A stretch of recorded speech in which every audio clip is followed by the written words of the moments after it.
All right, quickly before we start, only 6% of you guys are subscribed, which is quite a bit. 94% not subscribed is quite a lot. So if you guys could remember to subscribe, it would help me a ton. You can always unsubscribe if you don't like it, but subscribing does really help me. But yeah, that's basically gonna be it. Let's get into the video. All right, guys, we're back. In this video, I'm gonna be going over some items that are pretty similar to each other. This could be gear, medical supplies, or anything really, any items that are similar to each other that people often debate over, like which is better. And I'm just going to kind of talk about which one I think is better and more worth it. This is going to be based on its effectiveness, also compared to its price. So with that out of the way, let's get into it. All right, so first on our list is going to be the Rys-T versus the Maska versus the Altyn. So all of these helmets are pretty similar to each other, with the Rys-T and the Altyn being the most similar. But the Maska has also a pretty similar design. So what all these things have in common is they're strong helmets that also provide a face shield. Now, the main comparison in the armor class is going to be the armor class. So if we have the Maska, we see the actual the helmet is going to have an armor class of 4 with a face shield level of 6. The Altyn is going to have both is going to have 5 and 5 for the Altyn and the face shield, and the Maska and the RYS, I apologize, is also going to have 5 and 5. So what are the main differences between these things? Okay, so all of these helmets are actually well, they're all pretty similar, but they're also very different in what they offer. So I'll just start with the RYS and compare it to the Altyn starting off. So the main thing you want to look at, since both of these have the same armor classes, the main thing you want to look at is the ergo and turning speed on the RYS compared to the Altyn.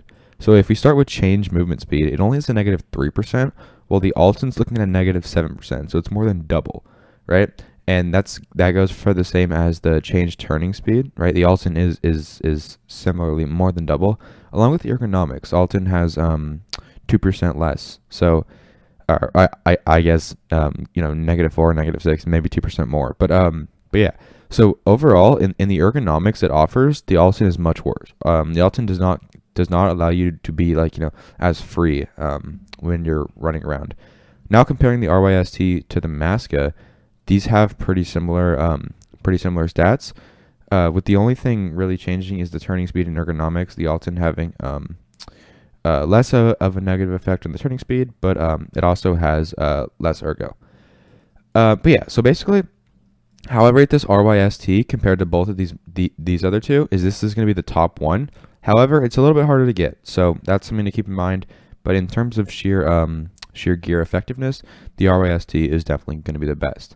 So now I'm going to compare the Altyn to the Maska, and the main difference, well, like I said, with the Rys-T is going to be the ergo and the turning speed, but also the visibility. So the Maska does give much better ergo and much better turning speed. However, look at this little eye slit right there. I'm assuming a lot of you have worn the Maska and the Altyn before, and you know that this little eye slit can be super hard to see out of. So if you're looking for a large face shield that can actually provide solid sight, the Altyn is much better. But if you're someone who just doesn't care about sight and this little hole works for you, then the Maska is way better in my opinion. It has a higher class on the face shield, which is the main place where you're gonna get hit if you're trying to fight someone looking directly at them, and it has much better ergo. So basically, the Rys-T is number 1, and the Altyn is, for a lot of people, going to be number 2. But if you can stand this little crack and you don't think that affects you, then the Maska, I would say, is better than the Altyn. But yeah, that's basically going to be it for this one. So let's get into the next one. All right, next on our list is going to be the IFAK versus the AFAK. So both of these are pretty similar with slight differences if we go through them. The AFAK has 400 total HP, right? Similar use time, and it stops light bleeding for 30 HP, but it stops heavy bleeding for 170 HP. So basically, what does that mean? When this stops heavy bleeding, it takes 210 HP, which is over half of this. So that means you can't stop heavy bleeding twice. But now with the AFAK, 170 is less than half of 400, meaning you can stop 2 heavy bleeds. With the AFAK, you can only stop 1. But another large difference comes in the pricing. So the IFAK is going to be, always under. You can usually find them all under 13K. Sometimes as low as like 9 or 10K. While the AFAK is going to be quite a bit more when you to find a full one. It's going to be around 38,000 rubles. So you're going to be paying 3 to 4 times the IFAK, but it is going to allow you to have another an extra heavy bleed. So it really depends on your economic situation. But if you have money and your choice is only a 1-slot item and it's either the IFAK or the AFAK, I would bring the AFAK almost every time. But yeah, but if you're just starting out or you don't have much money, the IFAK is still a great choice with it costing a lot less. So yeah, it definitely depends on ergonomics. I like to bring the AFAK more just because it allows you to have the 2 heavy bleeds. But yeah, it does cost a lot more, so it's kind of a decision you guys have to make. All right, next on our list is going to be the CMS kit versus the Serve 12, and I'll get to why the ALU split is here in a sec. But the main things we're going to be covering is the Serve 12 kit versus the CMS kit. So as I think most of you guys know, these things are surgery kits. Basically, if you black out a limb, if you black out your arm or your leg or something, these you can use these. Either it's going to take 16 seconds or it's going to take 20 seconds, and you can get that limb up to a little bit of HP. Now, when you do that, it allows you to use a medical device, right? Like a Salawa, the AI2, anything to heal that back up. But basically, these things just take a blacked limb and turn it into a functioning limb. So the main difference is going to be the use time on this is 16 seconds versus this is 20 seconds. But this only has 5 HP and this has 15 HP, meaning this has 5 uses and this has 15 uses. And probably the most major difference is going to be the Serve 12 takes 3 slots, while the CMS only takes 2.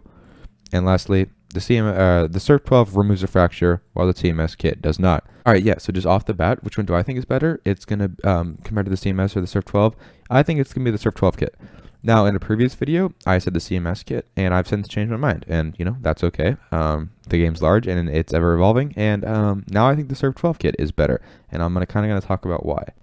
So, starting off, it does take 1 extra slot. So, if you have an alpha, I would probably even say anywhere from like an alpha to an epsilon, you might want to, well, obviously, if you have an alpha container, you can't take the Serve 12 kit, but if you have like a beta or an epsilon container, I would really think about how much space you want to spend on a Serve 12 kit. And if you want to take it, that's completely fine. But if you have like a Gamma or a Kappa, I would definitely recommend the Serve 12 kit. So basically, it does take 4 more seconds of use time, but it also removes a fracture, which the ALU splint takes 3 seconds to do. So basically, you're saving 1 second, while the Serve 12 kit gives you overall better It heals your limbs to more than the CMS kit does, costing you 1 second, which it isn't really going to affect you. The biggest thing I would take into consideration is, can you fit this in your secure container? If you can, take the Serve 12 kit, and if you can't, if you have an alpha or a beta and you don't want to put this in there, the CMS kit is also great. But yeah, I think the Serve 12 kit is better because it's just more versatile and it has 15 uses. But the CMS kit is also a great option, so don't let me discourage you from using that. All right, next on the list is going to be the Blackrock Rig versus the Hunter's Vest. So basically, what these two things have in common is they have the 4 up top slots that are 1x2, and then the main thing they have in common is the 1 2x2 slot, which can be used to mostly people use it to store a grizzly, which is what I like to use it for, but it can't really be used for anything. If you're like picking up gear, you can toss a helmet in there, basically anything, headphones and anything can be tossed in there. And having that in a rig is super beneficial, and that's why so many people use the Blackrock.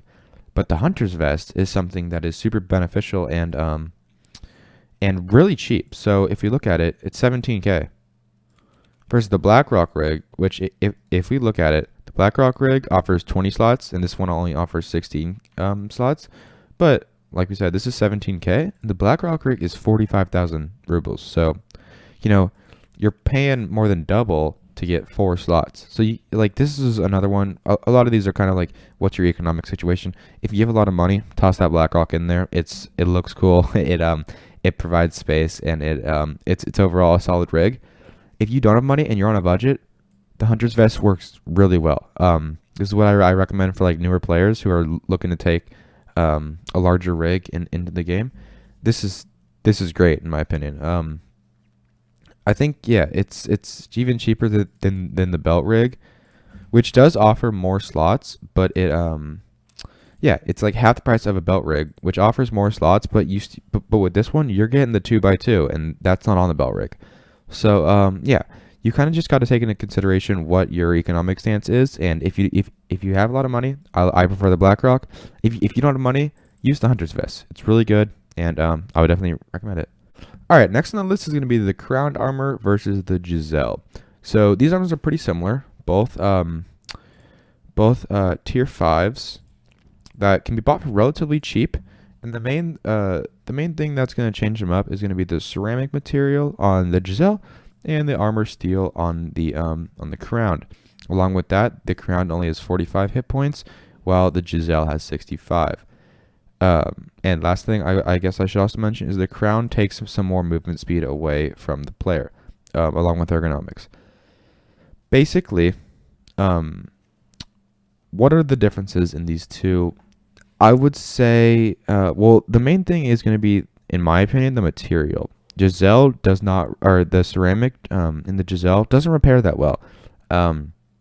Versus the armor steel in the Crown repairs incredibly well. So while it does only have 45 hit points, you can get 3 uses out of this thing. With the Gzhel, maybe you can get 1 or 2. So, you know, it's less armor points, but if you're on a budget, it's honestly really good in my opinion. The Gzhel is coming in at around 100k, and the Crown's a little bit more expensive at 112 from proper level 4, or a trade at proper level 3, which comes out to around the same price. But yeah, I think the Crown is better. I've seen like people disagree with this thought, and that's okay. You can have your own opinion. I think the Crown is a lot better. You do get less ergo and less hit points, but just for how you know how many times you can reuse it, I think it pays itself back off. Especially if you're a new player. Like most of these armors these two armors right here are for newer players. Like if you have a lot of money, you're probably bringing slick or whatever, or killer armor. If you're new and you want to spend 100k on an armor, you can get 3 to 4 uses out of this if you insure it, or if you don't and you just get hit in there or something. With the Gzhel, you can only get 1 or 2. It's not as easily repairable. The Crown, I think, is way better in my opinion. But yeah, that's my thoughts on these two armors. All right, last on our list is going to be the Hexgrid armor versus the Slick armor. So both these are really good armors that are very expensive, so you should be knowing which one is better before you get it. So the Hexgrid is going to have an armor class or armor points of 50, covering the thorax, and an armor class of 6, while the Slick is going to have an armor points of 80, covering the thorax, and an armor class of 6. So yeah, basically, well, I should also mention another difference is the Hexgrid has only subtracts 2 less to your movement speed, making it a little more ergonomic friendly. With that being said, which one do I think is better? At this moment in time, I'm gonna say the Hexgrid. Now, I think in a previous video I said the Slick, but if we look on the prices, the Hexgrid's going for 350k to get a solid one, 370 to 350, whereas the Slick is going from 570 to 600. So you're paying a little under double for the Slick to get some more armor points. Basically, I don't think that's worth it, especially if you're only got a few million and you want to use one of these. I would go for Hexgrid. I think it offers a really solid option that's quite a bit cheaper than Slick. Now, if you have a lot of money and you don't really care, Slick is better. That's just the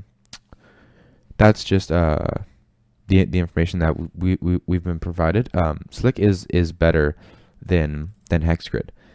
In terms of cost, I think Hexgrid is more worth it, but Slick is a better option. So if you have money, just buy Slick. But yeah, if you're on a tight budget, Hexgrid is good, and they're both honestly solid. Hexgrid is good, a little bit cheaper. Slick is better and a little bit more expensive. All right, guys, that's basically going to be it for this video. I just wanted to give my thoughts on some common debates in Tarkov about similar items and which one is better. But yeah, I hope you enjoyed this video, and if you liked it, definitely give it a like, and if you haven't already, feel free to subscribe. But yeah, that's basically going to be it. Thank you guys for watching.